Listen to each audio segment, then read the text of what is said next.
All right, so let me break all of this down for y'all. So yesterday, Tylil, who is the best friend of Casanat, okay? Y'all know Casanat is the big streamer, so he has a friend named Tylil who's been on stream with him before. He's branched off, started to do his own thing. Now he has a stream.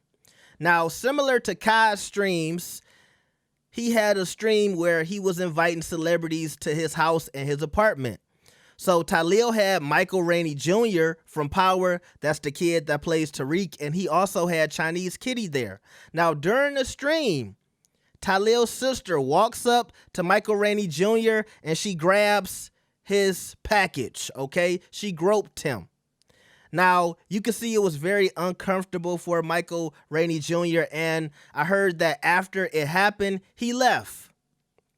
Now, it looked like Tylil was trying to ignore it when it happened, but I think everything happened so fast, it took him a while to come back, and today he gave an apology to Michael Rainey, and he said, "After the actions that occurred during my stream last night, I would like to sincerely apologize to Michael and his family for what took place. My little sister was completely wrong and out of line. What she did was very inappropriate and unacceptable. I am truly embarrassed and disgusted by her actions. I completely respect whatever direction Michael wants to go in this situation.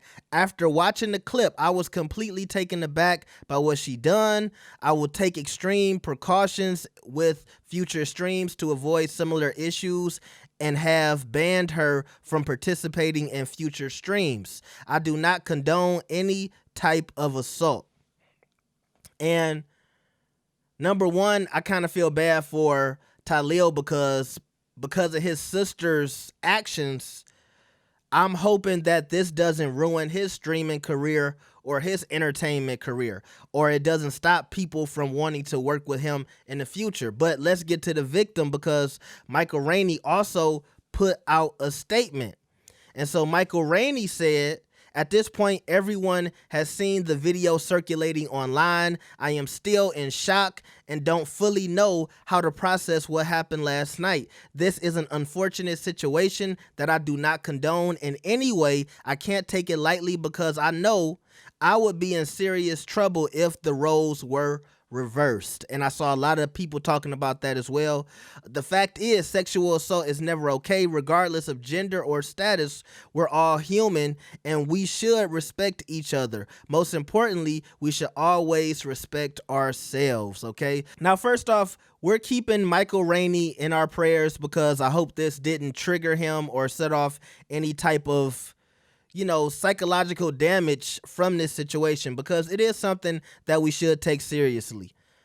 Also, if anybody saw my clip where I kind of made a joke of it, we'll talk about that in a second. But I do want to say it sounds like Michael Rainey is gearing up, talking to his lawyers and figuring out how he can go about this situation in a legal aspect. Now, I don't know if in this situation he will sue Tylil's sister directly or Tylil, since it was his stream and he put Michael in that situation, right?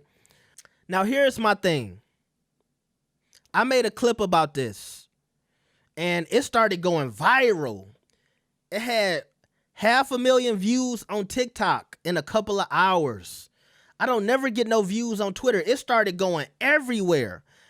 And y'all know I'm joking. And I love in 2024 where the audience is actually intelligent, because I saw a lot of people saying, "I thought what you said was funny, never gave up, but what happened to him was wrong." Because I wasn't making a joke about Michael Rainey. I was making a joke about Tylil's sister. I thought Tylil would be pissed off at me too, because I was like, maybe I went a little too hard on the sister, right?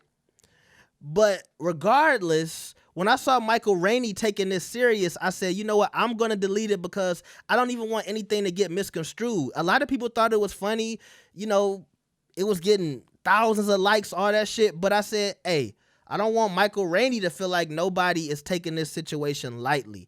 And going back to why I love the audience today, I feel like with the world that we living in, especially right now, when we see all of these people getting canceled, we seeing all of these skeletons being brought out the closet, I think it's had an effect for people to look at this situation differently than they would have looked at it last year or maybe a couple of years ago. I think after everything we have seen this year, whether you want to talk about Diddy or anybody else, I think it's made people a little more self-conscious about these situations, and they're saying not only is it not right for a man to do this to a woman, it's not right for a woman to do this into a man. And I want to say I'm proud of us today, because I just feel like if we weren't in the climate that we're in like right now, I don't think Michael would be getting so much support in this situation. I might be wrong. You know, obviously he's a beloved character from a beloved franchise, but I'm just glad people are standing up for him and saying, you know, it's not right. And look, I'm not going to sit here on a soapbox and act like this isn't rampant in the female community, and when it happens to them, it's not 10 times worse, because it is.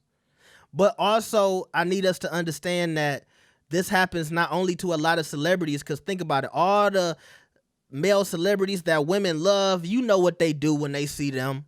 They run up to them and they get to touching and feeling and all that other stuff. We got to start holding them accountable, just like we got to hold people in our own communities accountable as well. We got to start raising up our children to know that this is not right as well. Because unfortunately, a lot of men were brought up to say, you don't say anything about these situations because you a man, you supposed to be hard, you're not supposed to be weak, you're not supposed to show your feelings. That's why when a situation that's more serious than this happens to a young man, you grow up feeling like you're not supposed to speak about it because, you know, men ain't supposed to do that. Let's start to walk back some of those old notions, especially a lot of that mindset that came from slavery, that came from, you know, the man is never supposed to be weak. Because I'm telling you, you can be a man and deal with your feelings. You can take care of your family and deal with your feelings, because that's how you become a better man. When you are able to manage your mental health, that's how you become the man that your family needs. If you can't control your emotions and you battling with something emotionally, and you battling with something in your mental and in your psychology, mental health, whatever the fuck words I'm trying to come up with, if you battling and struggling with that, that's not helping you to become the man that you need to be when it comes to taking care of yourself or anybody else. I hope I'm not getting too deep. Let me know what y'all think about this. Like the video and subscribe. I'll see y'all next time. Peace. Hey, nigga, donate. Hit the super chat. Scan the PayPal. Hit the Cash App. Thank you. Have a blessed day.